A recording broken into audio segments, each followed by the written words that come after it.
योजना में भारतीय नौजवानों को बतौर अग्निवीर आर्म्ड फोर्सेस में सेवा का अवसर प्रदान किया जाए।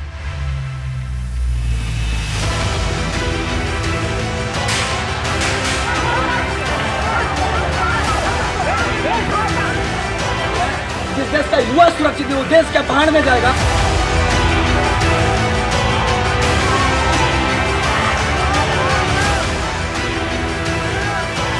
इंडियन आर्मी तीनों सेनाओं ने जो लागू की है इसका हम विरोध करते हैं।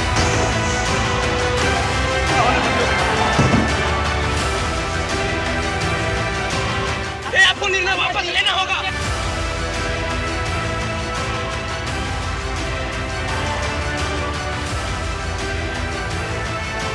जो व्यक्ति ये कर रहा है वो फौज के लिए फिट ही नहीं है। जो व्यक्ति ये कर रहा है देश को जला रहा है कि देश को बचाएगा वो।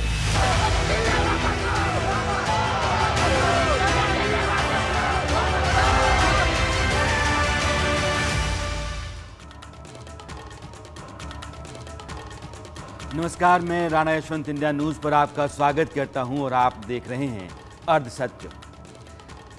जिन लोगों का दावा है कि वे सरहद पर देश की रक्षा करेंगे, वे ही देश के भीतर सरकारी संपत्ति जला रहे हैं। जिन हाथों का दावा है कि वे अपने देश के लोगों को सुरक्षित जिंदगी देंगे, वे ही आम आदमी के भीतर भय पैदा कर रहे हैं। जिन लोगों का दावा है कि वे देश की तरफ दुश्मन की गलत आंख नहीं उठने देंगे, वे ही अपनी आंखें अपनों पर ही तरेरे हुए। वे लोग जो ईमानदारी, वतन परस्ती और फर्ज का परचम उठाकर चलने का दम भरते हैं, वे लूट खसोट, आगजनी और गुंडे, मवालियों, अपराधियों जैसा बर्ताव कर रहे हैं।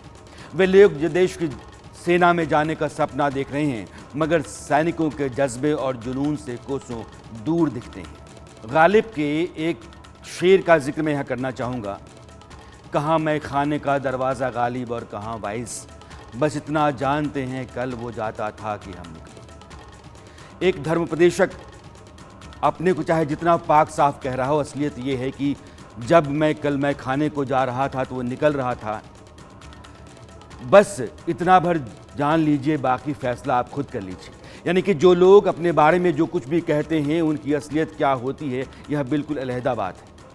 पिछले 4 दिनों में देश में सरकार की अग्निपथ योजना के खिलाफ देश में जो कुछ हुआ है, खासकर बिहार में, उसने इस बात की ज़रूरत पैदा की है कि सरकार की योजना और बर्बादी के विरोध की तह तक जाकर असलियत को समझा जाए। पहले मैं आपको 2 तस्वीरें दिखाना चाहता हूँ। एक सीमा पर तैनात देश के जवान की, जो दुश्मन पर कहर बनकर टूटता है, और दूसरी है उन लोगों की जिन्होंने अपने यहाँ ही कहर बरपा रखा है और चाहते हैं सीमा पर चट्टान की तरह अटल जवान की तरह बनना। कितना अंतर है दोनों तस्वीरों में। ये अंतर एक दूसरे के कितना खिलाफ है। एक दुश्मन के लिए काल है और दूसरा अपनों के लिए ही दहशत। एक निडर, निर्भीक और वतन पर सब कुछ न्यौछावर किए हुए है, तो दूसरा सब कुछ तोड़ता, फोड़ता, लूटता, जलाता किसी अज्ञा वेताल की तरह चला जा रहा है। चरित्र, व्यक्तित्व, सिद्धांत, समर्पण और सैनिक वाले जज्बे का अंतर है, और कितना बड़ा है यह आप देखिए।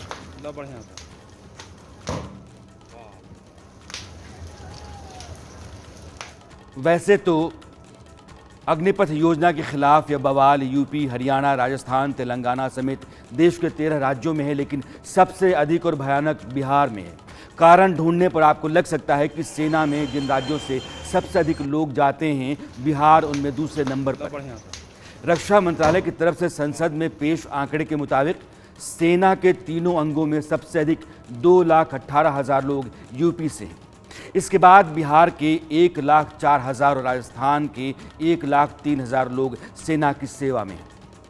इसके बाद जो सिलसिला है वो महाराष्ट्र, पंजाब, हरियाणा, उत्तराखंड और पश्चिम बंगाल से होकर गुजरता है।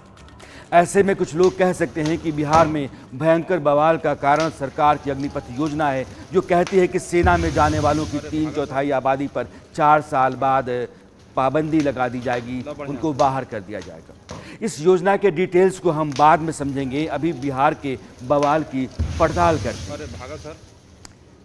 दरअसल भोजपुर यानी कि आरा के कुल्हड़िया में पैसेंजर ट्रेन को उपद्रवियों ने आग के हवाले कर दिया। इसकी 3 बोगियां जलकर राख हो गईं।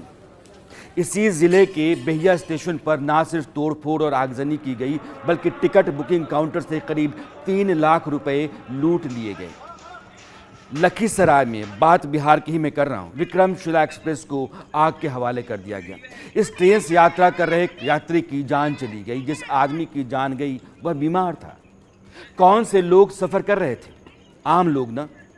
आम आदमी की जान पर जिन लोगों के कारण बन आई, मुसाफिरों के आगे पहाड़ से मुसीबत खड़ी हो गई, वे लोग सेना में जाएंगे। आपको लगता है कि वे एक सैनिक के आचार व्यवहार से कहीं भी मेल खाते हैं? जो तस्वीरें आपके सामने हैं, धू धू करते जलती ट्रेनें हैं, सब जगह तोड़ फोड़ है, आगजनी है, शोर शराबा है, दहशत है, भय है, और ऐसा पैदा करने वाले लोग कहते हैं कि हमको सरहद पर खड़ा होकर सीना चौड़ा करके दुश्मन का सामना करना है, देश की हिफाजत करनी है।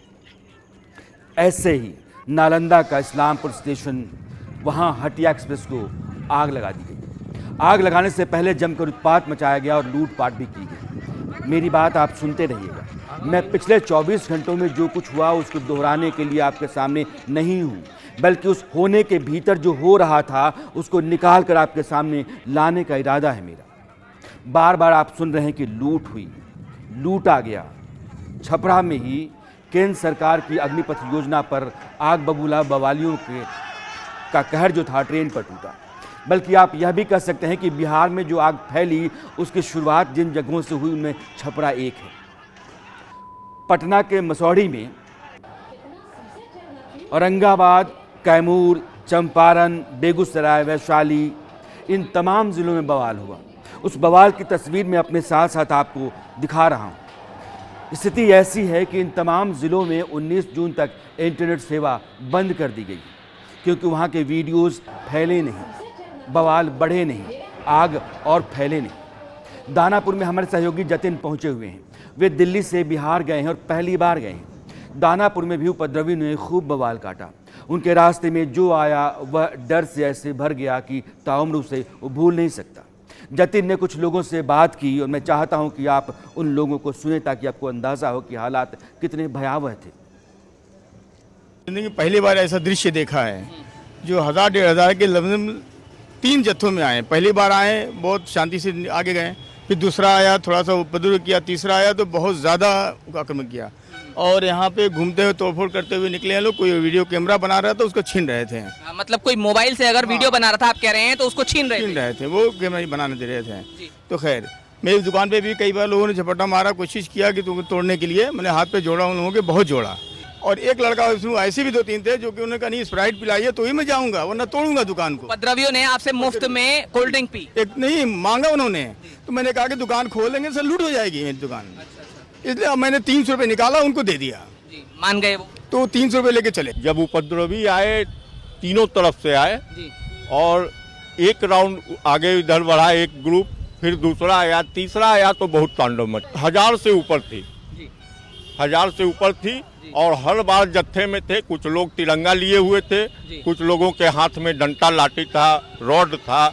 मंजर हुआ, हम तो 53 साल की उम्र में पहली बार देखा। जयप्रकाश आंदोलन भी हमको याद है, लेकिन ऐसा नहीं देखा था। बिहार में रेलवे स्टेशन पर उपद्रवियों ने सिर्फ आम लोगों को, रेलवे की संपत्ति को और गाड़ियों को ही निशाना नहीं बनाया, बल्कि पुलिस कर्मियों को भी निशाना बनाने की कोशिश की गई। इस समय हम पटना के दानापुर में मौजूद हैं। रेलवे स्टेशन पर स्थित ये थाना है और यहाँ पर भी उपद्रवी जो हैं वो घुस गए थे और उन्होंने जमकर यहाँ पर तोड़फोड़ की है। आप सोचिए, जिस रेलवे स्टेशन पर तमाम जो सुरक्षा व्यवस्था है वो तैनात थी, लेकिन हजारों की संख्या में उपद्रवी यहाँ पर पहुंचे। तो क्या ये कोई साजिश का हिस्सा तो नहीं था? पहले से ही कोई जो साजिश है वो तो नहीं रची गई थी, योजना तो नहीं बनाई गई थी? आप रेलवे स्टेशन के भीतर का नजारा देखेंगे तो हैरान रह जाएंगे। देखिए, जो सीसीटीवी की मॉनिटरिंग वाला ये मॉनिटर है, इसको किस तरह से तोड़ दिया गया है। इसके अलावा दूसरा जो सामान है रेलवे स्टेशन पर स्थित थाने के भीतर, उसको पूरी तरह से तहस नहस कर दिया गया। इससे आप अंदाजा लगा सकते हैं कि उपद्रवियों के हौसले जो थे वो कितने बुलंद थे। और यहाँ पर जो पुलिसकर्मी मौजूद थे उन्हें यहाँ से बाहर की तरफ भागना पड़ा और फिर जब भारी फोर्स आई तब जाकर उपद्रवियों को जो है कंट्रोल किया गया। सीसीटीवी कैमरे तोड़ दिए गए हैं, उनके डीवीआर जो हैं जहां पर मॉनिटरिंग होती है, मॉनिटरिंग कक्ष को नुकसान पहुंचाया गया है। हालांकि कई फुटेजेस पुलिस के पास हैं जिनके आधार पर पुलिस अपनी जांच को आगे बढ़ा रही है और सभी उपद्रवियों को चिन्हित किया जा रहा है। पटना में कैमरामैन जीतू के साथ जतिन गोस्वामी, इंडिया न्यूज। आपने जतिन को सुना और वहाँ जो चीज़ें चल रही थी उनको देखा भी। जतिन ने जो कुछ बताया उससे आपको हालात का अंदाज़ा हो रहा होगा। कुछ बातों पर गौर कीजिएगा। जो लोग आए उनमें से कुछ ने अपने चेहरे ढक रखे थे, नकाब डाल रखा था। जिनके चेहरे पर नकाब नहीं था वे इस बात की कोशिश में थे कि उनका कहीं कोई वीडियो ना रहे। सीसीटीवी और उसका रिकॉर्डिंग स्टेशन सब तबाह कर देना चाहते थे। जो लोग 300 रुपये लेकर दुकानदार को बख्श कर चले गए, जो लोग स्टेशन के टिकट काउंटर से 3 लाख लूट कर चले गए, जिन लोगों ने चलते मुसाफिरों के लिए मुसीबत पैदा की और उनकी जान चली गई, क्या ऐसे छात्र सेना में जाते हैं? शायद नहीं। मेरे कहने का मतलब ये नहीं कि सारे असामाजिक या आपराधिक प्रवृत्ति के लोग थे, बल्कि छात्रों के गुस्से और विरोध में घुसकर कुछ असामाजिक तत्वों ने माहौल को विस्फोटक, विनाशकारी और भयावह बना दिया है। दानापुर के एसएसपी की माने तो इसमें कुछ कोचिंग सेंटर का भी हाथ है जो सेना में जाने के लिए छात्रों को कोचिंग देते हैं। एसएसपी मानवजीत सिंह जी हमारे साथ मौजूद हैं। सर, शुरुआत में ही ये सामने आ गया है एक दिन बाद ही कि इस घटना में कुछ व्हाट्सएप ग्रुप्स की भूमिका थी, कोचिंग सेंटर्स की भूमिका थी, जैसा कि डीएम साहब बता रहे थे। आपकी जांच कहाँ तक पहुँची है? हम लोगों ने अभी तक 5 ग्रुप एडमिन्स को पकड़ के गिरफ्तार किया है। हम लोगों का जो सोशल मीडिया मॉनिटरिंग यूनिट है वहाँ से हम लोगों ने आइडेंटिफाई कराया था कि कौन कौन से भड़काऊ मैसेजेस और मोबिलाइजेशन के मैसेजेस ज़्यादा चल रहे हैं। उसमें 5 ग्रुप एडमिन्स को पकड़ा है और उनके जो जितने भी उसमें मेंबर्स हैं उनके हम लोग आइडेंटिफिकेशन करवा रहे हैं। 3 कोचिंग इंस्टीट्यूशंस को भी हम लोगों ने आइडेंटिफाई किया है। विशेषकर वो कोचिंग इंस्टीट्यूशंस जो आर्मी और पैरामिलिट्री की ट्रेनिंग देते हैं, उनका भी रोल पूरे घटनाक्रम में संदिग्ध पाया गया है और उनके भी कोचिंग संचालकों को आज नोटिस देके थाना पर बुलाया गया है और आज उनकी कोचिंग इंस्टीट्यूशंस को हम लोगों ने बंद भी करवाया है। सर, मकसद कुछ आखिरी ये बता दीजिए, इनका कुछ मकसद अभी तक क्लियर हो पाया? सिर्फ उपद्रव ही मकसद था या कुछ और भी मकसद इसके पीछे? अराजकता ही एक मकसद था। मोबिलाइजेशन, शो ऑफ स्ट्रेंथ जिसको बोलते हैं, कि अपने अपने फॉलोअर्स को मोबिलाइज करना, क्योंकि लोग कोचिंग इंस्टीट्यूशंस चलाते हैं, लोगों के ग्रुप्स हैं, तो सिर्फ एक जो कम्पिटिटिव वो होता है कि वहाँ पे घटना हुई तो यहाँ पे भी करना है, तो उस प्रकार का एक सिर्फ अराजकता के दृष्टिकोण से इसको किया गया। बस टोटल गिरफ्तारी कितनी हो गई? टोटल 86 गिरफ्तारी हो चुका है अभी तक। धन्यवाद हमसे बात करने के लिए। तो टोटल 86 गिरफ्तारी अब तक हो चुकी है। व्हाट्सएप ग्रुप वाली साजिश थी, जैसा कि एसएसपी पटना ने बताया, और तमाम चीज़ों पर अभी जांच जो है वो चल रही है। पटना में कैमरामैन जीतू के साथ जतिन गोस्वामी, इंडिया न्यूज़। जैसे जैसे हम आगे बढ़ेंगे गिरह गांठें और खुलती चली जाएंगी, तस्वीर आपके सामने साफ होती जाएगी।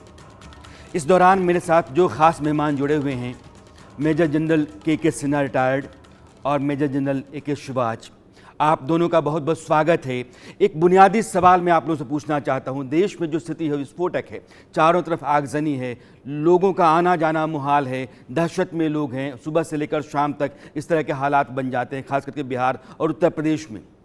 क्या आप लोगों को, मैं अभी जनरल सिन्हा आपसे पूछना चाहता हूँ, क्या आपको लगता है कि सरकार की जो पॉलिसी है और देश में जिस तरह का विरोध है, पॉलिसी वाकई इतनी खराब है कि विरोध इतने स्तर पर होना चाहिए? देखिए राणा साहब, ये जो आई है रीस्ट्रक्चरिंग, हम कहते हैं, अब रिफॉर्म्स की बात करते हैं, ये 22 साल पुरानी एक मांग है।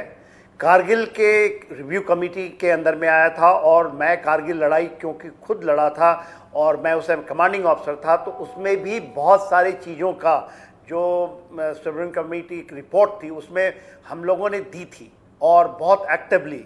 तो उसके अंदर में सबसे बड़ा जो मसला था वो है जो आर्म फोर्सेस की रीस्ट्रक्चरिंग में जो एज प्रोफाइल है, और उस एज प्रोफाइल को, जैसा लगता है कि कहा जा रहा है कि एज प्रोफाइल को लाने के लिए सबसे बड़ा मुद्दा है फौज की वो रीस्ट्रक्चरिंग, जो कि आपको 21वीं सदी के अंदर में बहुत इम्पॉर्टेंट है। इसके ऊपर में इस चीज़ को लेकर के फिर ये जो चीज़ें आई हैं, उसके बाद तो जो प्रेजेंट के लोग हैं उन्होंने किया है, और उसमें दूसरा है कि आने वाले जो इनटेक हैं उनके कुछ अपने सवाल हैं, जायज़ भी हो सकते हैं कि उनको शायद लगता है कि सिक्योरिटी उनकी जो चाहिए, एक सोशल सिक्योरिटी होती है, और वो मांगते हैं कि वो सेना में ही रहना चाहते हैं, वो हो सकता है। मगर जो ओवरऑल है ओवरऑल ये तो रिफॉर्म चाहिए, नहीं तो ये सेना हम इस सदी के सेना नहीं रह सकते। हम वेलफेयर ओरिएंटेड सेना नहीं हो सकते। हम खाली वेलफेयर करें। आज ऐसा प्रॉब्लम आ गया है, एक इन्फेंट्री यूनिट के अंदर में तकरीबन 100 को टच करने वाला है, जो हमारे अहदेदारों का, जूनियर लेवल के अहदेदारों का सेक्शन की बनावट के अंदर में ऐसा हो चुका है कि आपके जो 10 लोगों की टुकड़ी होती है उसमें यंग 1 या 2 बच गए। ये जो प्रक्रिया है ये चलती आ रही है और कारगिल के बाद भी नहीं रुकी है। जी। तो ये तो करना है, बहुत बुनियादी सवाल आपने उठाया है। दरअसल खामियां हो सकती हैं। जनरल सिन्हा को सुनने के बाद इस देश के आम आदमी को यह समझ में आ रहा होगा कि जी, दुनिया जिस तरीके से बदली है, लड़ाई के तौर तरीके बदले हैं, आपको भी बदलना होगा। टेक्नोलॉजी बदल गई है, जो वॉरफेयर है उसका तौर तरीका बदला हुआ है और नए तरह के चैलेंजेस आपके सामने हैं। तो दुनिया जिस मोड में है उस तरीके से आपको अपनी सेना को भी तैयार करना होगा, बदलाव लाना होगा। जनरल शिवाज, एक सवाल है, कहा यह है कि हिंदुस्तान की जो सेना है, जो दुनिया की मोस्ट प्रोफेशनल और एक्सपीरियंस्ड आर्मी में से गिना जाता है उसको, यह जो पॉलिसी है अग्निपथ की, इस पॉलिसी के जरिए सरकार जो मकसद हासिल करना चाहती है और सेना की ताकत का बनाए रखना या बने रखना भी ज़रूरी है, क्या इन दोनों के बीच में तालमेल आपको दिखता है कि सेना और एफिशिएंट और एक्सपीरियंस्ड और स्किल्ड होती चली जाए, वक्त के साथ जो बदलाव उसमें होना चाहिए होता चला जाए और यह पॉलिसी उसमें कारगर हो सकती है? क्या आपको लगता है कि दोनों में तालमेल है? हाँ, देखो बिल्कुल, मैं लगता राणा साहब ये सच्चाई है कि ये पॉलिसी एक फॉरवर्ड लुकिंग है, एक गेम चेंजर है और इसके रीजन जैसे सिन्हा साहब बता रहे थे, एक तो सबसे इम्पोर्टेंट था कि एज प्रोफाइल जो फौज की 32-33 साल थी उसको घटा के 25-26 साल करना, क्योंकि सच्चाई है कि जब कारगिल की लड़ाई हुई थी, जो टाइगर हिल जैसी हाइट थी जिसमें यंग सोल्जर थे, उन्होंने बहुत अच्छा किया। और दूसरा कहीं ना कहीं एक और रीजन था कि जो आपको पैसा चाहिए मॉडर्नाइजेशन के लिए। अगर आप डिफेंस बजट देखें तो 75% आपका रेवेन्यू बजट है और रेवेन्यू बजट में ज्यादातर पे, पेंशन और जो कैपिटल बजट है वो रह जाता है करीब 20% के करीब, जिसके अंदर पैसा मॉडर्नाइजेशन के लिए। तो कहीं ना कहीं मॉडर्नाइजेशन आपकी डिफेंस फोर्सेज के ऊपर प्रभाव पड़ रहा था। आपको आने वाले समय में नए हथियार खरीदने, टैंक खरीदने, आपने शिप खरीदने, एयरक्राफ्ट खरीदने, सबमरीन, तो उसके लिए पैसा चाहिए। तो मुझे लगता है उसको देखते हुए ये जो स्कीम आई है अग्निपथ, ये काफी ठीक है, दोनों काम करेगी, पैसा बचाएगी, मॉडर्नाइजेशन होगा डिफेंस फोर्सेस का, और दूसरा एक यंग प्रोफाइल है। मगर मुझे लगता है कि कहां पर कमी रहेगी कि कहीं ना कहीं थोड़ा सा कम्युनिकेशन गैप है। ये जो लोग, मैं इनको नहीं कह रहा कि ये जो उपरगिरिये हैं, जिन्होंने ये एंटी सोशल एक्टिविटी कर रहे हैं, ये तो ऐसे जो लोग हैं जिनको तो एक्शन लेना चाहिए, ये फौज के वैसे भी लायक नहीं, और मुझे लगता है कि गवर्नमेंट इन पे लेगी। मगर मैं ये कह रहा हूं कि कहीं ना कहीं कम्युनिकेशन गैप में है, वो इसलिए कहीं उनको ऐसा लगता है कि जो 4 साल के लिए हम रहेंगे और उसके बाद हमारा क्या होगा, वो जो एक सोच है। और एक आते हैं जनरल शिवाज, इस बात पर हम आते हैं। यह बात आगे लंबी है और जितने भी सवाल हैं इन सवालों को हम एड्रेस करने की कोशिश करेंगे। आप दोनों मेहमान हमारे साथ बने रहिएगा। इंडिया न्यूज़ बिहार का जिक्र मैं यहाँ इसलिए करना चाहता हूँ कि बिहार में बवाल सबसे ज़्यादा है। बिहार के छात्र और बिहार के छात्रों के साथ कुछ ऐसे लोग जो शायद इस अधिकार के खातिर तो नहीं है, लेकिन किसी न किसी कारण से वो उस जमात में हैं जो सड़कों पर आपको दिख रही है। छात्रों के हक में इंडिया न्यूज़ एक लंबी लड़ाई लड़ता रहा है पिछले कई महीनों से और लड़ रहा है। वह लड़ाई वहाँ के विश्वविद्यालयों में भ्रष्टाचार और पढ़ाई लिखाई को ठीक करने, वहाँ के बदनिज़ामी को कम करने के लिहाज से है। आज भी उसका जिक्र होगा, मगर इस तरह के विनाश को विरोध नहीं कहा जा सकता जो हम देख रहे हैं। 2.5 साल से सेना में भर्ती नहीं होने के कारण तमाम राज्यों के लड़के जो सेना में भर्ती होने की तैयारी कर रहे थे, उनको अचानक ये लगा कि सरकार को 4 साल बाद सेना से बाहर करने का वक्त आ गया है, सरकार कर देगी, फिर हम कहाँ जाएंगे। और वे गुस्से से भर गए, सड़कों पर निकल गए, कानून को हाथ में ले बैठे, हालात बेकाबू कर बैठे। मगर किसी भी हाल में इस विरोध को कोई भी समर्थन नहीं दे सकता। मेरे बगल में वीडियो लगातार चल रहा है और इसको समूचा देश देख रहा है। विरोध के नाम पर जो बर्बाद किया जा रहा है उसका अंदाज़ा है किसी को? हम आपको बताते हैं, ये जो ट्रेनें जल रही हैं, जो आप रोज़ देख रहे हैं 3 दिनों से, उनकी कीमत के बारे में आपको अंदाज़ा है? अब मैं आपको 2 तरह की ट्रेनें दिखाना चाहता हूं और बताना चाहता हूं कि कितनी महंगी हैं और कितना नुकसान होता है। एक लाल रंग की ट्रेन आप देख रहे हैं, दूसरी नीले रंग की। लाल रंग वाले कोच को LHB यानी कि लिंक हॉफमैन बुश कहते हैं, जो एक जर्मन कंपनी है जिसके ज़रिए डिज़ाइन किया गया और बनता पंजाब के कपूरथला में। वैसे ही नीले रंग में जो कोच आपको दिख रहा है उसको LHP कहते हैं, जो हमसफ़र या शताब्दी एक्सप्रेस है उसमें लगते हैं। मगर ज़्यादातर नीले रंग की जो कोच होती है उन्हें ICF यानी कि इंटीग्रल कोच फैक्ट्री कहते हैं। ये पारंपरिक रेलवे कोच हैं जिन्हें चेन्नई में बनाया जाता है। नीले रंग वाला जो ICF कोच लोहे का बना होता है, इसलिए इसका वज़न ज़्यादा होता है, जबकि LHB कोच स्टेनलेस स्टील का होता है और ICF कोच के मुकाबले 10% हल्का होता है। ICF कोच की रफ्तार वैसे तो 160 मीटर प्रति घंटा होती है, लेकिन इसकी लिमिट रखी गई है 120 किलोमीटर प्रति घंटा, जबकि LHB बॉगी को 200 किलोमीटर की रफ्तार से चलाया जा सकता है, मगर इसकी मैक्सिमम लिमिट है 160 किलोमीटर। नीले रंग वाले ट्रेन यानी कि ICF का कोच लाल रंग वाले कोच से छोटा होता है। नीले रंग वाले के स्लीपर में 72 सीटें होती हैं, मगर AC 3 क्लास में 64 बर्थ ही होती हैं, जबकि लाल रंग वाले यानी कि LHB कोच में स्लीपर की 80 सीटें होती हैं और थर्ड AC में 72 बर्थ होती हैं। इसलिए लाल रंग वाला कोच नीले रंग से थोड़ा महंगा होता है। लाल रंग वाले एक कोच की कीमत 2 करोड़ होती है, जबकि नीले रंग वाले की 1.25 करोड़ के आसपास। मुझे लगता है कि ये आंकड़ा कुछ ज़्यादा जाता है, 3 करोड़ के आसपास जाता है जो लाल रंग वाली कोच होती है। अगर इंजन को आप जोड़ेंगे तो 20 करोड़ से कम का इंजन होता नहीं है। इस तरीके से एक ट्रेन में 24 कोच के आधार पर जो ट्रेन समेत कुल कॉस्ट बनता है वो 70-80 करोड़ के आसपास जाता है। ग्राफिक्स में आप यह कीमत देख रहे होंगे। बिहार में 10 से ज़्यादा ट्रेनें फूंक दी गईं। इससे आप अंदाज़ा लगा सकते हैं कि कितने का नुकसान हुआ होगा। मसला सिर्फ इतना ही नहीं है, ट्रेनें नहीं चली, लोगों के पैसे लौटाने पड़े, मुसाफिरों ने जो मुसीबत उठाई वो अलग से। कुल मिलाकर एक बड़ी बर्बादी देश पर थोपी गई इस अग्निपथ विरोध के नाम पर। सेना प्रमुख या सेना में बड़े ओहदे पर रह चुके लोगों को भी यह बात बहुत कचोटती है।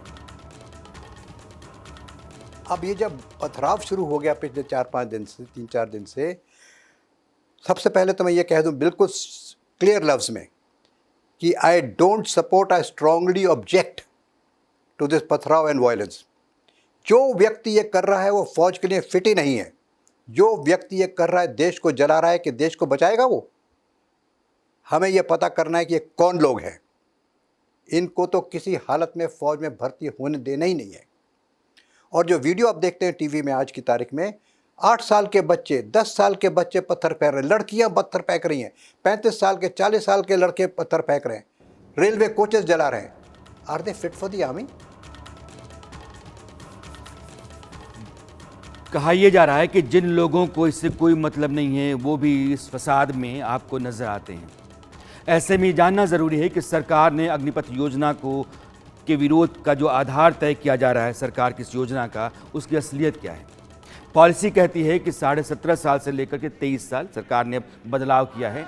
इस उम्र के बीच के नौजवानों को सेना में भर्ती किया जाएगा और इन्हें अग्निवीर कहा जाएगा। पहले भी सैनिकों की भर्ती की उम्र कमोबेश यही थी। जो चयनित अग्निवीर होंगे उनमें से 75% 4 साल की नौकरी के बाद बाहर कर दिए जाएंगे, 25% को स्थायी नौकरी दी जाएगी। 4 साल के लिए अग्निवीरों का वेतन हर साल बढ़ेगा और एक राशि कटती रहेगी जिसे 4 साल बाद दिया जाएगा। पहले साल में वेतन 30,000 होगा, लेकिन मिलेगा 21,000। 9,000 कॉर्पस फंड में चला जाएगा। दूसरे साल 33,000 और तीसरे साल 36,500, जबकि चौथे साल में वेतन 40,000 होगा और हर महीने कॉर्पस फंड कटता रहेगा इस अनुपात में, जिसका ग्राफिक्स अभी आप देख रहे हैं। 4 साल बाद अग्निवीर जब सेना से बाहर आएगा तो उसके पास कॉर्पस फंड के 5,02,000 उसके और उतनी ही राशि सरकार की तरफ से दी जाएगी और ब्याज मिला करके लगभग 11,71,000 रुपये होंगे। कहने का मतलब ये है कि 17 साल में जो आदमी भर्ती होगा, 21 साल बाद जब निकलेगा, या 23 साल में जो अग्निवीर बनेगा, 27 साल में सेना छोड़ेगा, तो उसके पास 12.25 लाख रुपए का फंड होगा। मगर सवाल ये है, क्या इसके अलावा उसके पास कोई सुविधा, सहूलियत, वरीयता होगी? जी होगी। गृह मंत्रालय ने ऐलान किया है कि 4 साल तक सेना में सेवा देने के बाद अग्निवीरों को सेंट्रल आर्म पुलिस फोर्स यानी कि paramilitary, BSF, CRPF, ITBP, CISF और असम राइफल्स वगैरह भी, एनएसजी, एसएसबी, इसमें वरीयता दी जाएगी। अगर वे कारोबार करना चाहते हैं तो वित्तीय पैकेज और लोन आसान सुविधा के साथ मिलेंगे। और शिक्षा मंत्रालय का कहना यह है कि अग्निवीरों के लिए स्किल आधारित ग्रेजुएशन डिग्री कोर्स शुरू किया जाएगा, जिसे इग्नू बनाएगा और चलाएगा। अग्निवीरों को पहले साल ग्रेजुएशन सर्टिफिकेट, दूसरे साल ग्रेजुएशन डिप्लोमा और तीसरे साल ग्रेजुएशन डिग्री दी जाएगी।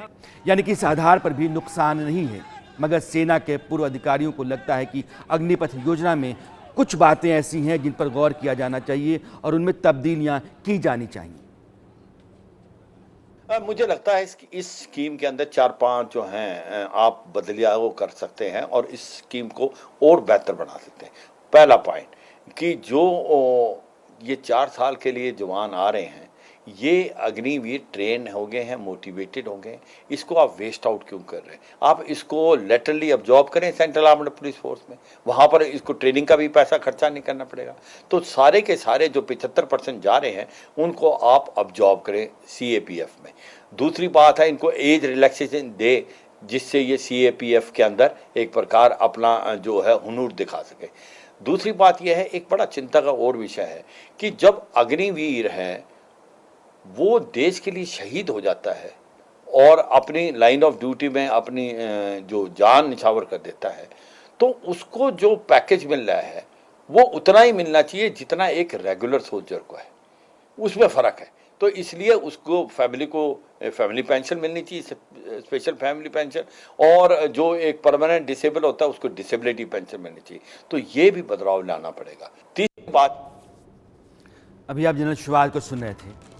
जनरल सिन्हा से मेरा एक सवाल है। जनरल सिन्हा, ये 4 साल बाद जो अग्निवीर निकलेगा, क्योंकि सेना की अपनी ज़रूरतें हैं, बहुत ख़ास तरह के स्किल्ड लोग, एक ख़ास तरह के अनुभव से लैस लोग सेना के लिए ज़रूरी होते हैं।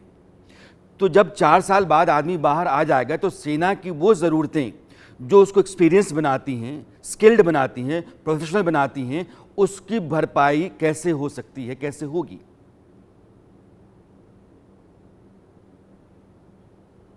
देखिए राणा साहब, जो आप सवाल पूछ रहे हैं वो हमारा डिमांड तकरीबन 40 से 50 साल से रहा है पूरे फौज के अंदर में, और बहुत हमारा जोर रहा है।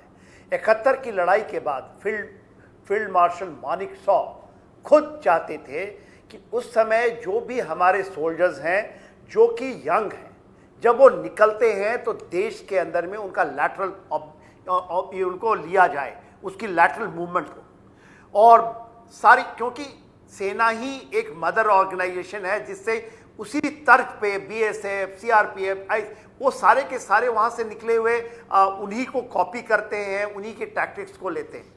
और उस समय से मगर सरकारें आई, सरकारें गईं, हम डिमांड करते रहे, मगर ये कभी नहीं हुआ। मगर देखिए आज ये क्यों नहीं पहले आया, वो उनका क्या कंपल्शन था, शायद डिमांड फिर रखा गया होगा। मगर आज तो यही बातें हो रही हैं कि 10% यहाँ देंगे, 10% MOD में देंगे। आपको हान क्या हैरानी होगी, 15 लाख फौज, arm forces, army, navy, air force का हमारा जो स्ट्रेंथ है 15 लाख का, 28 लाख का हम एक सर्विसमैन उनको हम हटा देते हैं। मगर जो 15 लाख के बाद 5.8 लाख जो सिविलियंस हैं, जिसको हम फौजी सिविलियन कहते हैं, वो हैं MOD के अंदर और दूसरे इसमें 5.8, और सारों को पेंशन मिलता है। मगर कभी भी ये नहीं माना, पहली बार आज कह रहे हैं कि हम 10% भी लेंगे MOD के अंदर में, क्योंकि ब्यूरोक्रेसी, रेड टेपिज्म, ये कभी करने नहीं दी। हम ये वेस्ट होता रहा। पूरे विश्व के अंदर में इस तरह की चीज़ें हैं, मगर हमारे यहाँ जो एक वो है जो, तो ये बहुत अच्छा चीज़ है। ये जो चीज़ें जिस तरह से ये आ रही है वो तो एब्सोल्युटली मंजूर नहीं है, मगर मेरे ख्याल से लोगों ने ये ज़रूर बताया होगा। आज के भी जो हमारे ये हैं, जो नुमाइंदे हैं, जो हमारे एक्चुअल रिस्पॉन्सिबल पीपल हैं, तो हम देर से आ रहे हैं, दुरुस्त आ रहे हैं। कहीं इस स्कीम के अंदर में आगे, क्योंकि स्कीम बहुत अच्छी, ये ज़रूरत है, करना है, और जो चीज़ें सजेशंस आ रही हैं टिट-बिट्स में, ये पहले आ जाती तो बहुत अच्छा होता। जी, आज के दिन में एक बुनियादी सवाल आपने उठाया है जनरल सिन्हा। सरकार जब ये पॉलिसी लेकर के आ रही थी और दो बड़े ऑफिसर, रिटायर्ड ऑफिसर मेरे साथ हैं, दोनों का अपना अनुभव कहता है कि इसमें संशोधन होने चाहिए थे, सरकार को इस पर और चिंतन करना चाहिए था, लेकिन सरकार खुली हुई है। जितनी ज़रूरी सिफारिशें हैं और उसमें बदलाव होने चाहिए, सरकार उसके लिए ओपन है। इसीलिए आप देख रहे हैं कि बार बार बदलाव हो रहे हैं। आप दोनों सर मेरे साथ बने रहिए, क्योंकि आगे कुछ और बड़े और बुनियादी सवाल हैं जिनको लेकर के मैं आपके सामने आऊँगा। सेना से जुड़े हुए इतने सीनियर ऑफिसर्स अगर ऐसा कह रहे हैं तो मानना वाजिब सी बात है कि होना चाहिए, लिहाजा इनका जवाब तलाशना ज़रूरी है। मगर इससे पहले हम ये जानते हैं कि अग्निवीर योजना लाने के पीछे सरकार का अपना मकसद क्या रहा है। सरकार को लगता है कि सेना की औसत उम्र जो 32 साल है वह 26 साल होनी चाहिए, जो करगिल कमेटी की रिपोर्ट कहती थी, जिसका जिक्र पहले दोनों जनरल्स ने किया है। नतीजा ये होगा कि उसकी ताकत और जोश दोनों बढ़ जाएंगे। सरकार को ये भी लगता है कि नई उम्र के लड़के तकनीक से ज़्यादा जुड़े रहते हैं, टेक्नोसैवी होते हैं, तो सेना को टेक्नोलॉजी से जवानों को जोड़ने में आसानी होगी। दूसरा बड़ा कारण पेंशन है। सेना के आधुनिकीकरण और नए साजो सामान की खरीद में जो रुकावट आती है वो फंड की है, और पेंशन इस लिहाज से बड़ी राहत दे सकती है। आज की तारीख में सेना के तीनों अंगों का बजट लगभग 5.25 लाख करोड़ है। सैलरी पर 1,62,000 करोड़ का खर्च होता है, जबकि पेंशन पर 1,19,000 करोड़ है, जो कुल खर्च का 23% है। साजो सामान पर 1,44,000 करोड़ का खर्च बैठता है, स्टोर पर 40,000 करोड़ और बाकी 57,000 करोड़ खर्च किया जाता है सेना में। यानी कि पेंशन एक बड़ी रकम है जिससे सरकार निजात पाना चाहती है, ऐसा माना जा रहा है या कहा जा रहा है, और सेना के आधुनिकीकरण पर खर्च करना चाहती है। मगर इसमें कुछ वाजिब सवाल हैं जो पूर्व सेना प्रमुख या पूर्व सेना के अधिकारियों की तरफ से उठाए जा रहे हैं। आप सुनिए। न्यूज़ में देखें कि सरकार ने एक और बदलाव दिखाया, आज एक और क्लैरिटी दी है कि जो अग्निवीर 4 साल की सर्विस करके बाहर निकलेंगे उनको हम पैरामिलिट्री फोर्सेस में 10% रिजर्वेशन करेंगे, आसाम राइफल में 10% करेंगे, एसपीजी, एनएसजी जो बहुत एलीट फोर्सेस हैं उनमें 10% रिजर्वेशन करेंगे, आईटीबीपी, सीआरपीएफ वगैरह जितने पैरामिलिट्री। तो क्या वहाँ ये जाके पेंशन के लिए नहीं एलिजिबल हो जाएंगे? क्या वहाँ पर भी 4 साल करके इनको बाहर कर दिया जाएगा? वो क्लैरिटी नहीं आई है अभी। बात तो वाजिब है। सरकार अगर नियमों में बदलाव करती है और अग्निवीरों को सेंट्रल आर्म पुलिस फोर्स में रखती है तो यह खर्च तो उसके ऊपर आएगा। वैसे इस बारे में सरकार ने सिर्फ इतना ही कहा है कि वह अग्निवीरों को वरीयता देगी। कुछ कोटे भी उसने तय किए। अभी यह जानना लाजमी सा है कि अग्निवीरों और सेना के सैनिकों में क्या अंतर हो। जानते हैं, दरअसल सेना के जवानों की शुरुआती सैलरी 25,000 के आसपास होती है और अग्निवीरों की सैलरी 30,000 प्रति माह होगी। सैनिक को पेंशन आजीवन मिलती है, वह अग्निवीरों को नहीं मिलेगी। सैनिक करीब 19 साल तक नौकरी करता है, अग्निवीर 4 साल बाद बाहर आ जाएगा। 75% लोग, सबकी बात मैं नहीं कर रहा हूँ। सैनिक को 11 महीने ट्रेनिंग दी जाती है, जबकि अग्निवीरों को 6 महीने ट्रेनिंग दी जाएगी। सैनिकों को साल में 90 दिन की छुट्टी मिलती है। अग्निवीर के बारे में अभी यह तय नहीं है। कैंटीन की सुविधा सैनिकों को आजीवन मिलती है, अग्निवीर को नौकरी में जब तक रहेगा तब तक मिलेगी। ऐसा ही मेडिकल सुविधाओं के साथ है, सैनिक को आजीवन मिलती है, अग्निवीर को जब तक नौकरी में रहेगा तब तक मिलेगी। अगर देश की खातिर सैनिक को शहादत मिलती है तो उसके परिवार को 25 से 45 लाख रुपए मिलते हैं, मगर अग्निवीर के मामले में यह रकम 44 लाख होगी, जो कि बीमा की राशि है, और उसके साथ ही उसकी सेवा का जो समय बचा हुआ है उस हिसाब से सैलरी और कॉर्पस जोड़ करके उसको उसके परिवार को दिया जाएगा। ये अंतर दोनों में है। सरकार का प्लान है कि पहले साल में आर्मी में 40,000, नेवी में 3,000 और एयरफोर्स में करीब 3,500 अग्निवीरों को भरा जाए, मगर उसकी योजना सवालों से बाहर नहीं है। टेक्निकल प्रीडोमिनेंट फोर्स है, सारा कुछ टेक्नोलॉजी से चलता है। आपने अगर एक 4 साल वाला लड़का लेना है तो एयरफोर्स उसको कौन सा काम सिखाएगी कि जब तक वो सीखेगा, पहले तो बेसिक ट्रेनिंग 1 साल की लगाएगा, उसके बाद में वो टेक्निकल ट्रेनिंग करते करते चाहे रडार मैकेनिक बने, चाहे वो एयरफ्रेम फिटर बने, इंस्ट्रूमेंट और कोई भी बने, आर्मामेंट का कोई भी बने, उसको जब तक वो अपना पूरा काम सीखेगा उसका बाहर जाने की बात आ जाएगी। तो आप बताइए, क्या आपका अगर एक महकमा चल रहा है, आप ऐसे बंदे को लेंगे जिसको आप 4 साल सीखने में निकाल दें फिर बाहर निकाल दें? तो ये जो है, ये इस एक किस्म से टेक्नोलॉजी प्रीडोमिनेंट फोर्स को ये बड़ा महंगा पड़ेगा। इसीलिए एयरफोर्स, हाँ बाकी एयरफोर्स में और कई काम हैं, जैसे कि एडमिनिस्ट्रेटिव काम, सिक्योरिटी के काम, ये कामों में लगाया जा सकता है। और जो मेजर मैन पावर है जो इस काम में लगती है, उसको रिस्पाइट मिलेगा, वो अपने मेन ऑपरेशनल काम में कंसंट्रेट करेंगे, इनको उस काम में लगाएंगे, पर बेसिक इनकी ट्रेनिंग पूरी होगी। पर अगर आप ये कह रहे हैं कि एयरफोर्स में टेक्नोलॉजी कहाँ जहाँ पे भी लगाओगे, चलो आपने एक एयरफ्रेम फिटर बना भी लिया, उसको फिर आप लगाओगे कैसे? क्योंकि जब तक स्क्वाड्रन में गया तब तक उसको पोस्ट बाहर रिटायरमेंट आ जाएगी।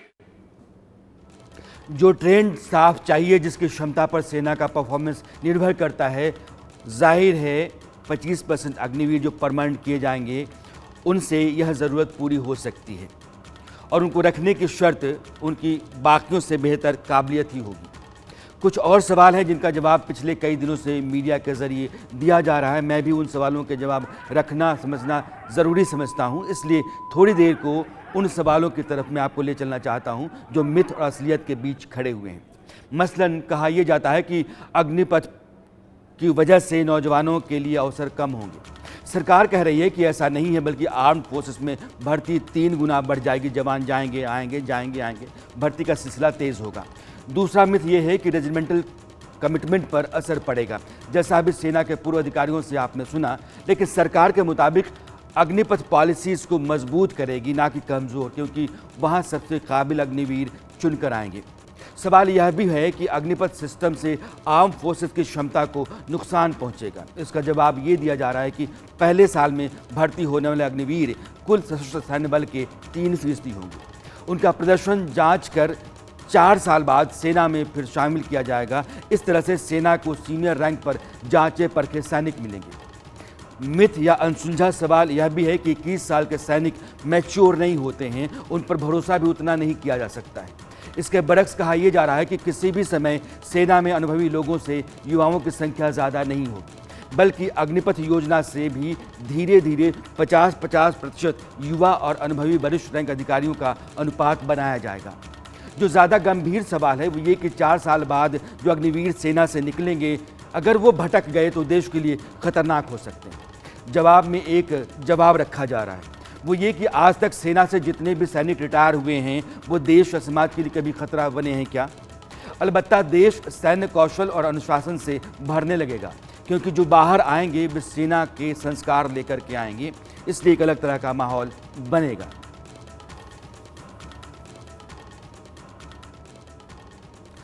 जनरल शिवाज, कहा यह जाता है कि हिंदुस्तान की फोर्स, मैं इसलिए सवाल आपसे कर रहा हूं क्योंकि बाकी जो सवाल हैं वो दिन भर लगातार पीटे जाते रहे हैं। एक हमारा दुश्मन है चाइना, उसके साथ टकराव लगातार बढ़ता जाता है और चीन ही हमारा दुश्मन नंबर 1 है।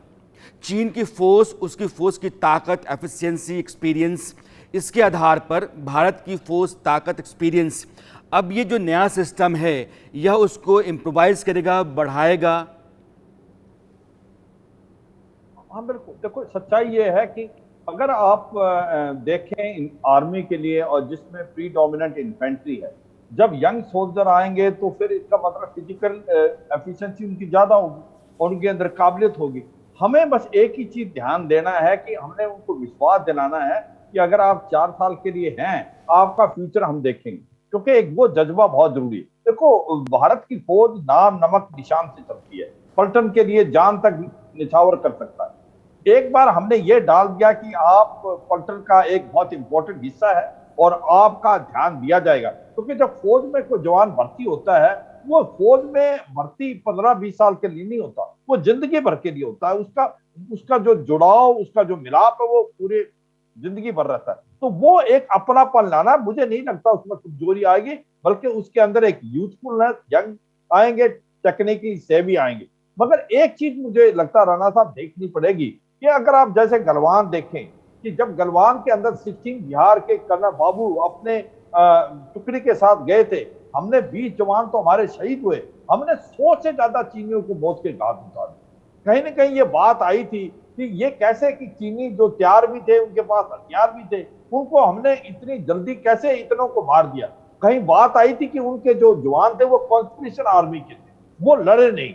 ये भी सच्चाई है, क्योंकि उन्होंने फौज अभी तक लड़ाई देखी नहीं। 1979 में वो मोटिवेटेड नहीं थे, बैटल हार्डर नहीं थे, इन हाइटों में रह नहीं सकते। मगर यह भी सच है कि वो कॉन्स्पिरेशन आर्मी में थे। तो ये है, ये एक शक और डर है। पर मुझे लगता है आने वाले समय में भारत की फौज के अंदर ये काबिलियत और क्षमता है, जैसे आप बता रहे थे राणा साहब, अगले 10 से 15 साल में आपके पास यूनिट के अंदर जो 50% होंगे, 50% यूथ और 50% जिनका एक प्रकार से एक्सपीरियंस होगा, जो कि रेगुलर आर्मी, उनका मिक्सचर बहुत अच्छा रहेगा। मैं समझ गया सर। जनरल सिन्हा, एक सवाल ये बार बार कई हलकों से आता है, खास करके आर्म फोर्सेस की तरफ से ही, कि यह जो रेजिमेंटल पैटर्न है वो खराब होगा। Sikh regiment, Rajput regiment, Maratha regiment, तो ये सब इनकी पहचान गायब हो जाएगी इससे। आपको क्या लगता है? देखिए, रेजिमेंटेशन बहुत इंपॉर्टेंट है, एक मुद्दा है, खास करके फाइटिंग आर्म्स के लिए, जो स्पेशली जो हमारी जो पैदल सेना है, जो थल सेना में एक बहुत बड़ा मुद्दा है ये फाइटिंग आर्म्स के लिए। और ये गवर्नमेंट ने कहा है, आज क्लैरिटी आई है कि रेजिमेंटेशन के ऊपर में जो हमारा रेजिमेंटल स्ट्रक्चर है उसमें कहीं, और ये कोई बड़ा मुद्दा नहीं है। देखिए, ये ऑल इंडिया बेसिस पे ट्राई हुआ था, फोर्स किया गया था फौज को, और ट्रायल के तौर पर हर एक रेजिमेंट में 3-3 पलटने ऑल इंडिया बेसिस पे आई, वो फेल हो गई और उसको फिर वापस किया गया, और रेजिमेंटेशन आज पूरा है हमारी कोई भी। और ये पहले इसका ये हो चुका है ट्रायल, तो ये फेल हो चुकी है। तो ये तो आप लेके चलिए कि रेजिमेंटेशन यूनिक चीज है, ये पैदा नहीं कर सकते। यदि हमने इसको खो दिया तो इसको पाना बड़ा मुश्किल है, विश्व में कहीं नहीं है। और ये कितने साल तक है? क्या इंडिया बहुत ज्यादा प्रॉस्पर कर जाए तो ये रह जाए? आज जो मरने मारने के लिए हैं, क्या देखिए अभी भी वॉलंटियर हैं, जो सिवाज साहब कह रहे थे कंस्क्रिप्ट नहीं है, ये गलत। और 10 साल के बाद जो प्रोफाइल आएगी वो 70 और 30 की है। आज एयर चीफ ने क्लियर किया है, पहले साल 3% ही जो ये आएंगे अग्निवीर, 10 साल में 30% ही होंगे और 70 होगा, 70 ओहदेदार। मैं फिर से आपको यकीन दिलाता हूं और बताता हूं, बहुत चीजें हमारे स्ट्रक्चर में गलत हो चुकी हैं। वेलफेयर ओरिएंटेड स्ट्रक्चर हो चुका है। 80-90 ऐसे ओहदेदार हैं जिन उनकी जरूरत नहीं। सेक्शन का जो बनावट है वो वेलफेयर ओरिएंटेशन हो चुका है। मुझे लगता है कि आप दोनों को इस देश के लोग सुन रहे होंगे। जी, मैं आपको बता रहा हूं, ये सच्चाई है। ये बोलने के लिए बहुत जिगर चाहिए और ये नहीं बताएंगे, मगर ये सच्चाई है। ये सच्चाई है, इसको एड्रेस करना है। आप दोनों को मुझे लगता है हिंदुस्तान के लोग सुन रहे हैं, और मुझे लगता है कि जितनी क्लैरिटी आप दोनों ने दी है, सेना की आज की तारीख में जो ज़रूरतें हैं, देश की जो अपनी ज़रूरतें हैं, दुनिया की जो चुनौतियां हमारे सामने खड़ी हो रही हैं, उस लिहाज से किस तरीके से फ़ौज को मॉडर्नाइज़ किया जाए, दुरुस्त किया जाए, उसको आज की ज़रूरत के मुताबिक तैयार किया जाए, आप दोनों ने बहुत क्लैरिटी के साथ अपनी बात रखी है। और बहुत सारी बातें ऐसी लग रही हैं कि बेवजह की नासमझी में बहुत सारे मसले जो हैं वो फैलाए जा रहे हैं, और जो बवाल है उसका कारण यह भी है। आप दोनों का बहुत बहुत शुक्रिया मेरे साथ जुड़ने के लिए और इतनी साफ गोई से बात करने के लिए। बहुत शुक्रिया दोनों जनरल साहब लोगों का। इस शो में मैं आपको आगे ले चलना चाहता हूं। दोनों जनरल्स को आपने सुना है और दोनों ने जो कुछ भी कहा है सरकार ने भी शायद उस तरफ ध्यान देना शुरू कर दिया है। अगर इस बार अग्निवीरों की भर्तियां की जा रही हैं तो सीटें बढ़ाई जाएं, यह बार बार कहा भी जा रहा है, क्योंकि 2.5 साल से सेना में जवानों की भर्तियां नहीं हुई हैं। कोरोना जब शुरू हुआ उसके ठीक पहले 2019-20 के दौरान 80,000 से ज़्यादा जवान बहाल हुए थे, जबकि हर साल 60 से 65,000 जवान रिटायर होते हैं।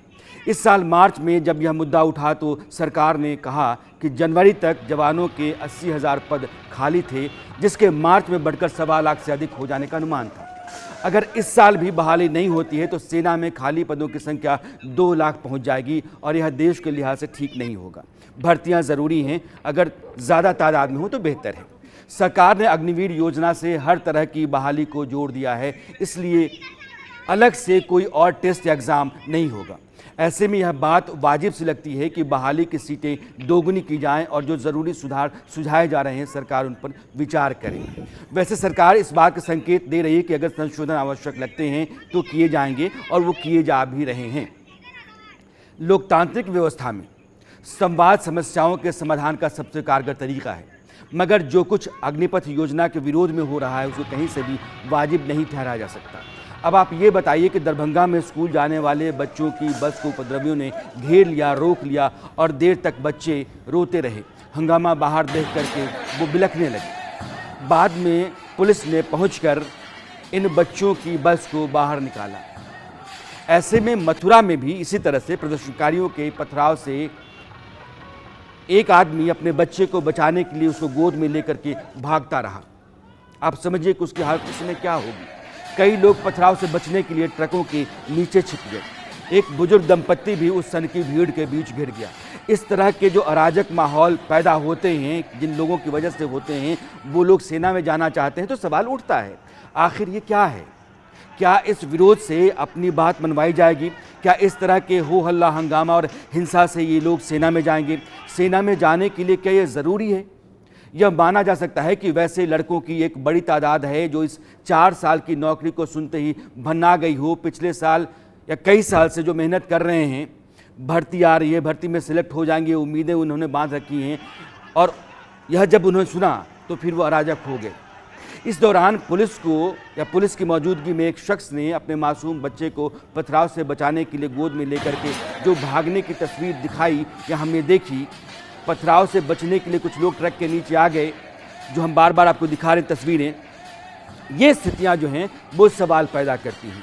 सवाल इसलिए है कि आप मुल्क की हिफाजत का दावा करते हैं कि मैं वहाँ जाना चाहता हूँ, देश की सरहद की सुरक्षा करना चाहता हूँ, वहाँ खड़ा होना चाहता हूँ, दुश्मन का मुकाबला करना चाहता हूँ, लेकिन जो आपकी हरकत देश के भीतर है वो आपको उसकी शर्त के मुताबिक नहीं पाती है। बिहार में इसका असर बहुत ज़्यादा हुआ है। पिछले 4 दिनों में वहाँ सुबह आगजनी और हिंसा के साथ होती है और रात हालात काबू करने में बीत जाती है। मगर आपको प्रदर्शनकारियों की मानसिकता को समझना होगा।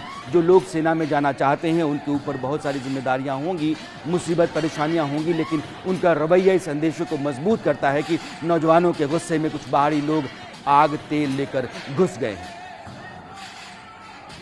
जी, तो क्या लगता है सरकार वापस लेगी?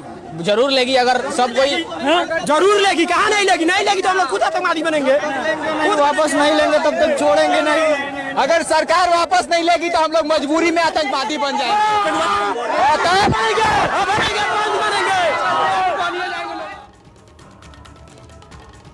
देश में अग्निपथ योजना को लेकर जो आगजनी, हिंसा, लूट है उसको किसी भी कीमत पर सही नहीं ठहराया जा सकता।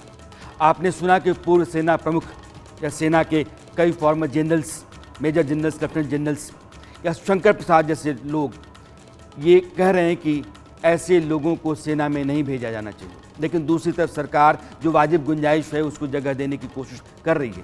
रक्षा मंत्रालय ने कहा है कि अग्निवीरों को वह भी अपने मंत्रालय में होने वाली भर्तियों में 10% आरक्षण के तहत देगा। इसका मतलब ये है कि इंडियन कोस्ट गार्ड और डिफेंस सिविलियन पोस्ट और डिफेंस पब्लिक सेक्टर अंडरटेकिंग्स की 16 कंपनियों में उन्हें आरक्षण मिलेगा। गृह मंत्रालय कह रहा है या कह चुका है कि अग्निवीरों को central armed police force, Assam rifles की भर्तियों में 10% आरक्षण दिया जाएगा। उम्र की सीमा में भी 3 से 5 साल की रियायत मिलेगी। सिविल एविएशन, स्पोर्ट्स, हाउसिंग और पेट्रोलियम मिनिस्ट्रीज भी अग्निवीरों को नौकरियों में रियायत देने का विकल्प ढूंढ रही है। एक ज़रूरी सवाल और उसका जवाब दिल पर हाथ रखकर दीजिएगा कि क्या कोई सरकार अपनी ही फौज को कमज़ोर करना चाहेगी, वह भी वैसी सरकार जो फौज के साथ हर वक्त खड़ी दिखती है। देश की सैन्य ताकत है जिसने दुश्मनों के खिलाफ वैसा इस्तेमाल किया कि दुनिया में मिसाल बन गई। चाहे वो सर्जिकल स्ट्राइक हो या बालाकोट, डोकलाम हो या गलवान, सेना ने देश का परचम लहराया है। वक्त के साथ उसका जवान आधुनिक तकनीक से लैस हो, यह ज़रूरी है। इसके लिए कुछ अगर निर्णय लिए जा रहे हैं तो उसको पूरी तरह से खारिज करना, देश हित को खारिज करना है। जो ज़रूरी संशोधन होने चाहिए वो हो रहे हैं, लेकिन फौज की गरिमा और शक्ति भी सर्वोच्च है। अरसत में आज इतना ही। अगले हफ्ते मेरी मुलाकात आपसे फिर होगी। सवाल कोई नया होगा, मुद्दा कोई दूसरा होगा। तब तक के लिए नमस्कार।